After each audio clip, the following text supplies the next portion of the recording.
Hey City Turk family, I'm Matt with the Home Pest Control Department. This time of year, we do get a lot of calls about increased pest activity inside the home. A lot of that comes from the colder temperatures outside and your home being a little bit more climate controlled. Now, they can come in through a variety of places, gaps and cracks around doors and windows, where the AC line comes up into the house, where the soffit meets the roof line, and a variety of others. I will say that the most common entry point is going to be around your garage door.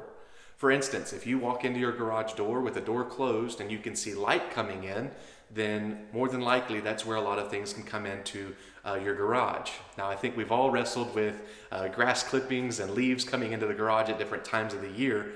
That is the reason why, is because there are gaps where those things come in. Now, for a long time, we've used copper mesh to seal up a lot of different things around the home. For instance, there's been times where we've used it around the AC lines where they come into the home. We can use that to stuff into those areas. Around the weep holes, we can take them and stuff that into there to stop them from coming into those areas as well. Sometimes around the garage door, the trim will come down and it's cut at a 45-degree angle and there's a large gap in the corner. So we can take copper mesh and roll it up and stuff it in there. So there are applications where copper mesh works really well, but there's others that it's just not feasible. For instance, the rubber gasket that goes on the bottom of your garage door, there's times where it's cut about a foot on either side where it's just missing. And it doesn't make sense to go and put a bunch of copper mesh where that would land on either side. But we're so excited to offer you a better solution. Instead of going back with copper mesh, we can now replace that weather stripping that goes underneath the door all the way to the trim.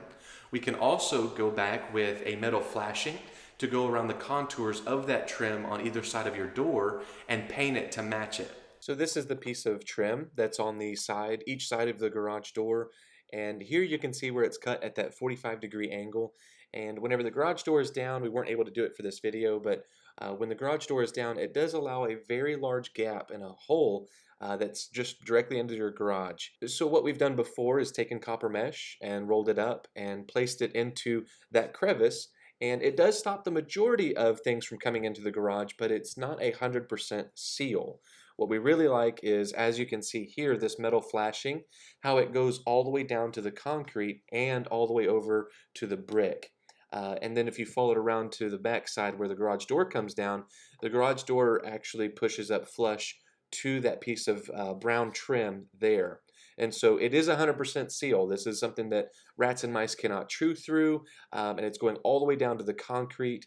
And this is something that we are confident is going to stop those rodents from being able to enter in through your garage.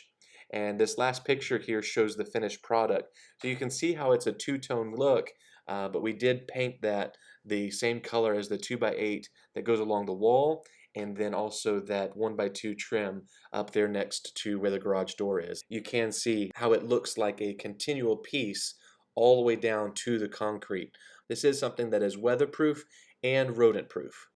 Doing these two things can make a significant difference in the amount of activity or amount of traffic you have coming into the garage. This can stop a lot of those grass clippings and the leaves that come in, but it can also stop a lot of the bigger pests from coming in, like rodents, rats, mice, squirrels. Sometimes you get crickets or grasshoppers coming in. This can stop a lot of those things. Now, this isn't a 100% seal.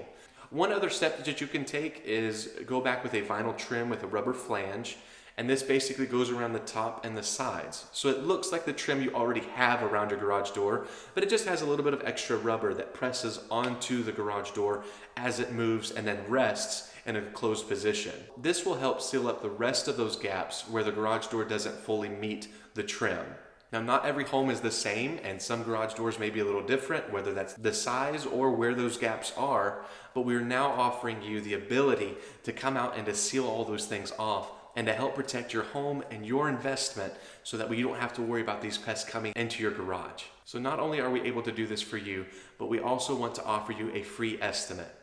So if you can see light coming in through your garage door, or if you're finding debris in the corners or a lot of pest activity in the garage, please feel free to give us a call and see what we can do for you.